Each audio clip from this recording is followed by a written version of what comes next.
Miss হবে না আপনার পছন্দের টিভি শো। দেখুন জি5 অ্যাপে একদম ফ্রি।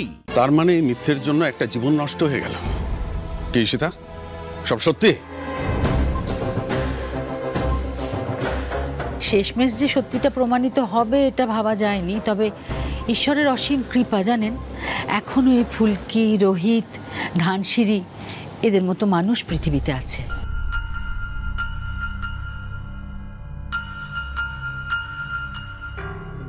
তুই আবার এখানে খেতে এসেছিস?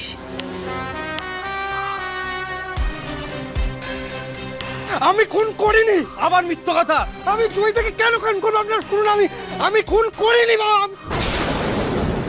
আচ্ছা, সেদিন যে ক্লাবের ছেলেরা আমাকে কিছু না বলতে দিয়ে আমার বিরুদ্ধে আঙুল তুলেছিল, তারাও কি কারো দ্বারা প্রভাবিত হয়েছিল?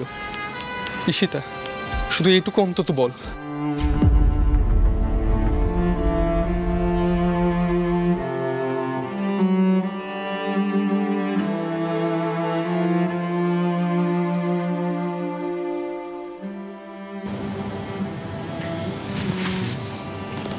আসার পথে ফুলকি মোহনাপুরা ক্লাবে গেছিল। ক্লাবের ছেলেরাও আসছে নাকি? এই নাটকটার ইম্প্যাক্ট কিন্তু খুব বড় হতে চলেছে। হলে হবে। আমি ভাবতে পারছি না ঈশিতা এরকম টাইপের। পেছন থেকে ছুরি মারা পাটি, খুব ডেঞ্জারাস। এক্স্যাক্টলি।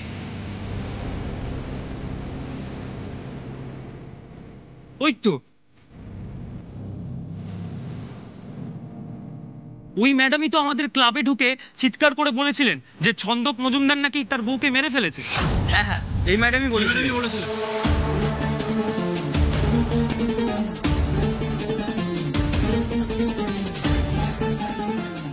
আর সেই কথা বিশ্বাস করে তোমরা উপস্থিত হয়ে শোরগোল শুরু করলে, তার ফলে একটা মানুষের জীবন বরবাদ হয়ে গেল।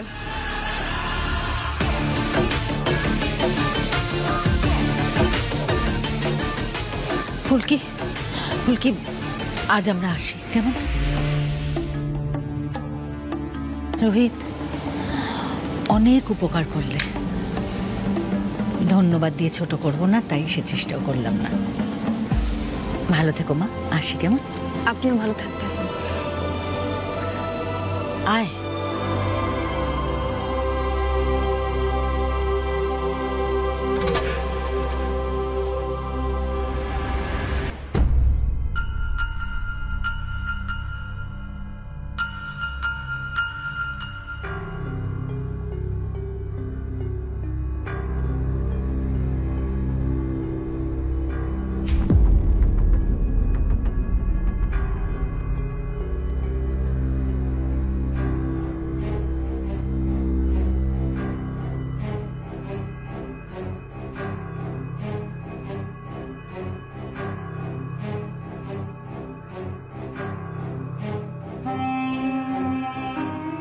ঈশিতা, তুমি যা যা করেছো তাই নিয়ে আমার তোমাকে কোনো কথা বলার নেই, কিন্তু তুমি বঙ্গীয় উপকূল উন্নয়ন পার্টির মহিলা শাখার প্রধান, তো তোমার ইমিডিয়েটলি পদত্যাগ করা উচিত।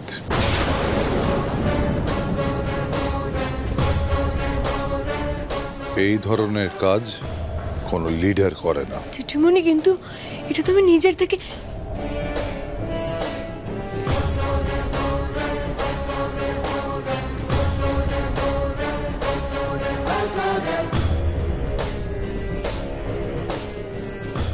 কিভাবে রুদ্রদার নামটা বলবো সকলের সামনে? এই পরিস্থিতি থেকে যদি কেউ বাঁচাতে পারে আমাকে, সেটা তো রুদ্রদাই।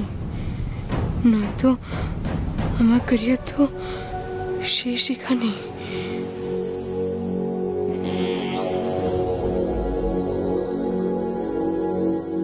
বারবার জামাইবাবুর দিকে কেন দেখাচ্ছে চিংড়ি দিদি?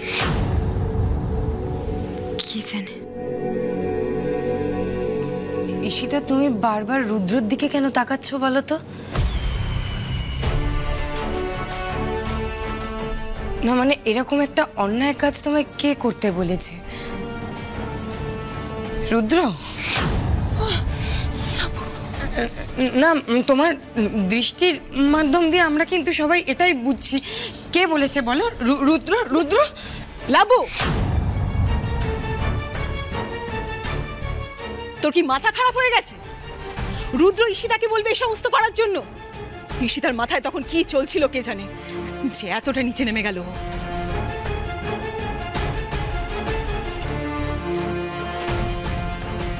তমাল, ওয়েট, why you running? হ্যাঁ, তুই তো কোনো দোষ করিসনি। You are not criminal. Don't run.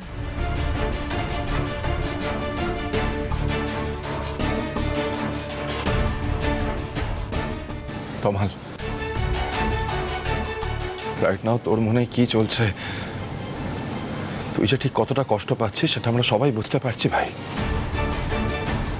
বিশ্বাস কর, আমরা কেউ চাইনি ঈশিতার এই ডার্ক সাইডটা তোর কাছে আসুক, কিন্তু আজ আর কোনো উপায় ছিল না ভাই। অন্যায়ের লেভেলটা না সীমা ছাড়িয়ে গেছে।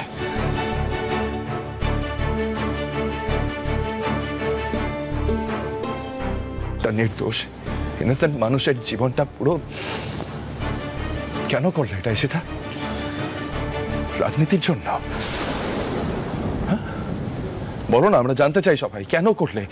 দেখো, সবটা শুনে এটাই মনে হচ্ছে না যে ছন্দকে পুরো পরিকল্পনা করে প্ল্যান করে সাজিয়ে গুছিয়ে ফাঁসানো হয়েছে। কেন করলে এটা? বলো না, উত্তর দাও, এক্স্যাক্টলি কি করেছো, কেন করেছো, আমরা সবাই জানতে চাই। বলো না, চুপ করে থেকো না, বলো।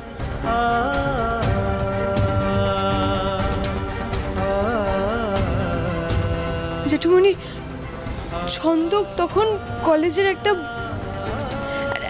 জনমত সৃষ্টি করে ফেলেছিল উপকূল উন্নয়ন পার্টির বিরুদ্ধে।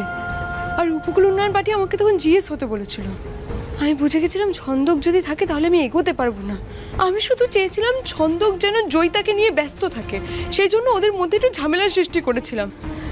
আমি তো বুঝতে পারিনি যে জয়িতার খুন হয়ে যাবে, এরকম একটা বড় ট্র্যাজেডি হয়ে যাবে, সেটা আমি বুঝতে পারিনি। আমি শুধু চেয়েছিলাম ছন্দকের মন যেন রাজনীতির দিকে না যায়। এটা শুধু বাচ্চাবেলা একটা ছোট্ট মিস্টেক ছিল, এটা বাচ্চাবেলা ইনোসেন্স ছিল এটার সাথে জড়িয়ে। এটাতে কোনো ক্রিমিনালিটি ছিল না। যেমন ফুলকে সবসময় ছেলে মানুষই করে, দুষ্টুমি করে, সেরকমই একটা জিনিস ছিল।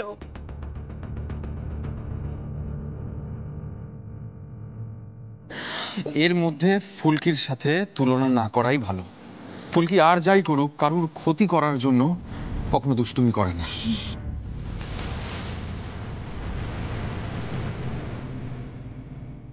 তমাল দাদা, তুমি এর মধ্যে বোনের হয়ে কথা বলছো?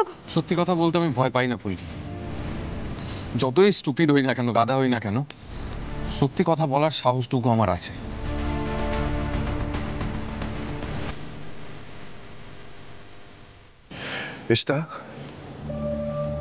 এই সবটা রুদ্র জানতো, রাইট?